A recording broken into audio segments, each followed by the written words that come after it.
Assalamualaikum warahmatullahi wabarakatuh. Sahabat beriman, Abu Shibli Alqamah bin Qais adalah seorang tabi'in senior, ahli fikih dan ahli tafsir ternama di Kufah. Alqamah merupakan orang yang cerdas, taat beribadah, dan suaranya sangat merdu saat melantunkan ayat Al-Quran, serta memiliki budi pekerti yang baik. Ia begitu diakui keilmuannya, bahkan beberapa sahabat Nabi pun meminta fatwa padanya. Bahkan, ia turut bertempur dalam pembebasan Khurasan serta mendukung Ali bin Abi Thalib dalam peperangan Siffin dan Hawarij. Ia memiliki saudara kandung bernama Ubay bin Qais yang ikut bersamanya dan terbunuh dalam peperangan Siffin. Alqamah bin Qais, ia wafat pada tahun 61 Hijriah di Kufah dalam usia 90 tahun. Pada zaman Rasulullah, ada seorang pemuda yang bernama Alqamah. Dia seorang pemuda yang rajin beribadah, puasa, dan bersedekah. Suatu ketika, ia sakit keras dan istrinya mengirim utusan menemui Rasulullah untuk mengabarkan keadaannya. Lantas, Rasulullah mengutus Ammar bin Yasir, Suhaib Ar-Rumi, dan Bilal bin Rabah untuk melihat keadaannya. Rasulullah bersabda, "Pergilah ke rumah Alqamah dan talqinlah untuk mengucapkan La ilaha illallah." Akhirnya mereka berangkat ke rumahnya. Ternyata saat itu Alqamah sudah dalam keadaan naza atau sekarat. Maka segeralah mereka mentalkinkan Alqamah. Namun ternyata lisan Alqamah tidak bisa mengucapkan La ilaha illallah. Langsung saja mereka melaporkan hal ini kepada Rasulullah. Rasul pun bertanya, apakah ia masih mempunyai kedua orang tua? Ada, wahai Rasulullah, dia masih mempunyai seorang ibu yang sudah tua. Maka Rasulullah mengirim utusan untuk menemuinya. Katakan kepada ibunya, jika dia mampu berjalan menemui Rasulullah, maka datanglah. Jika dia tidak mampu, maka biarlah Rasulullah yang menemuinya. Tatkala utusan itu sampai, maka ia berkata, sayalah yang lebih berhak mendatangi Rasulullah. Maka dia pun mendatangi Rasulullah menggunakan tongkatnya.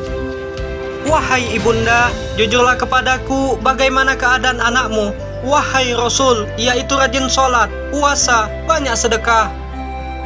Lantas bagaimana kedekatanmu dengannya? Aku tidak suka padanya. Ia lebih mementingkan istrinya dan durhaka padaku. Itu berarti murka sang ibundalah yang membuat Alqamah terhalang mengucap La ilaha illallah. Wahai Bilal, kumpulkan kayu bakar. Untuk apa ya Rasul? Kata ibunya, aku akan membakar Alqamah.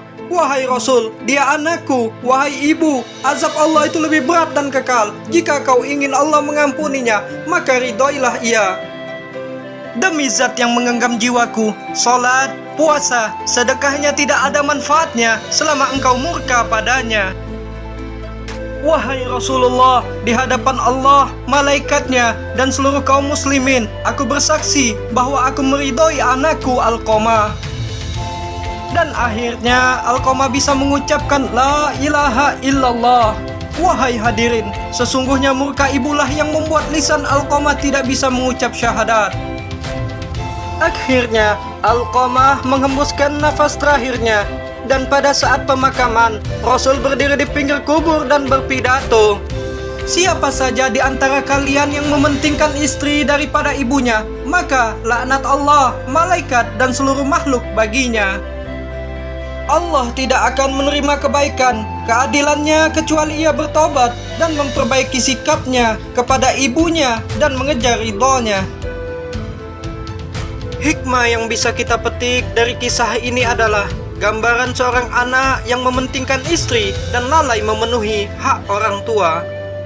Kasih sayang orang tua tidak akan luntur walaupun hatinya terluka. Ridha Allah terletak pada ridha orang tua, murka Allah terletak pada murka orang tua. Ibadah yang dilakukan tidak ada gunanya jika kita bersikap buruk kepada orang tua. Kecintaan kepada istri, keluarga jangan sampai melalaikan orang tua, terutama ibu. Wallahu alam bisawab. Assalamualaikum warahmatullahi wabarakatuh.